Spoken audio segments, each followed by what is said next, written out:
Good afternoon, doctor and fellow students. It's my pleasure to be here today. My name is SHI JIAONAN and my metric number is 223049000. Today, my topic is exploring the role of the broadcast area in multilingual language acquisition and the associated speech production challenges. And my catalog including the introduction to the broadcast area and how broadcast area facilitates multilingual language acquisition and the challenges of the multilingual speech production. Finally is a conclusion and my personal reflection. So first, let me briefly introduce the broadcast area to you. The broadcast area was discovered by the French neurologist Paul Broca in the 19th century through a patient with a language defect but good comprehension. And then this area was named after his name. The broadcast area is located in the inferior frontal gyrus of the left hemisphere of the brain's frontal lobe. The main function is to assess a people in completing process such as language generation, grammar processing, and language understanding. This is very important for whether people can generate grammatically correct sentence. If the broadcast area is damaged, people will have the difficulty experiencing language.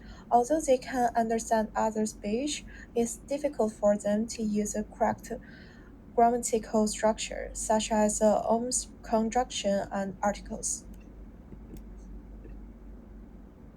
And then let's take a look together at how broadcast area facilitates multilingual language acquisition.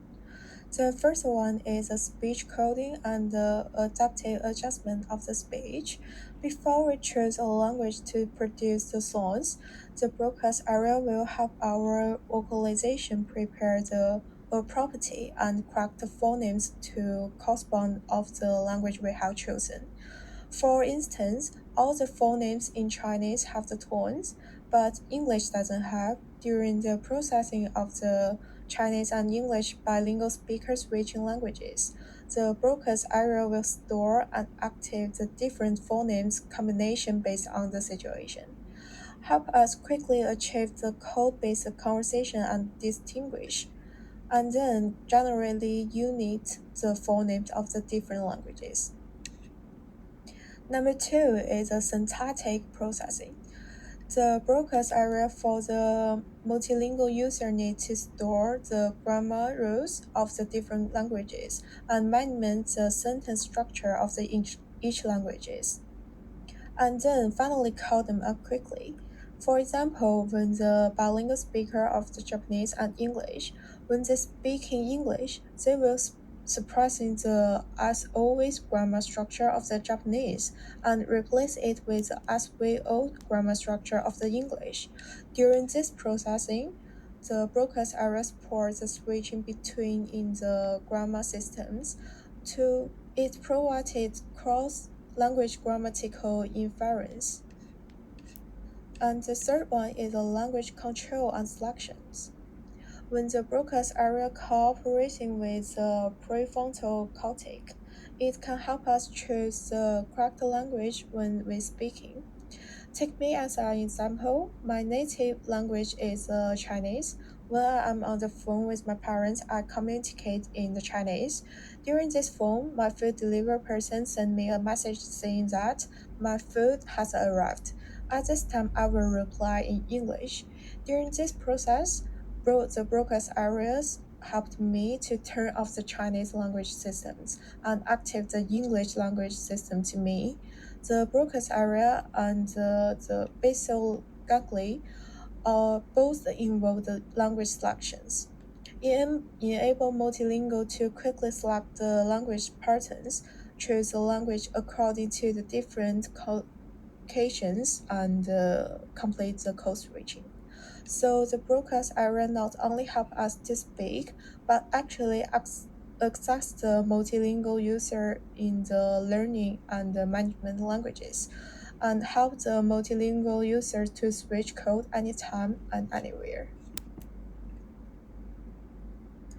And then let's move to the challenges of the multilingual speech productions.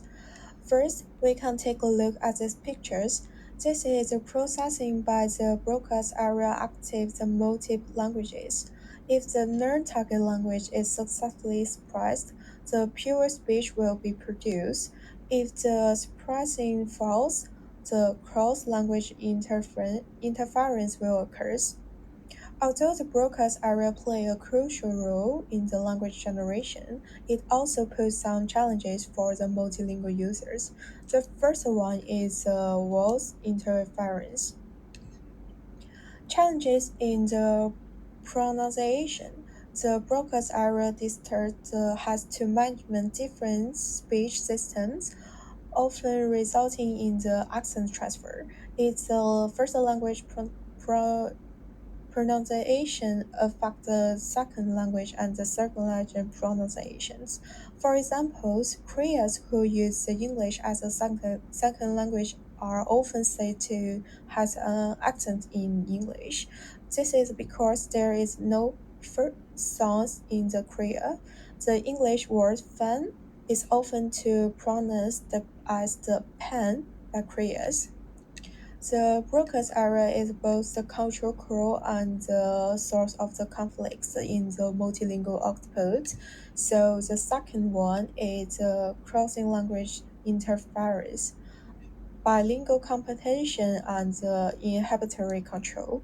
When the target language is used, the vocabulary, grammar, and the phonic representation of the native language remain active, resulting in the continuous pricing of the non-target language information of the broadcast area. For instance, when a native Japanese speaker experiences "I eat an apple" in English, they may say "I apple eat" and "I apple eat," which is disturbed by the SOV grammar structure of the first language.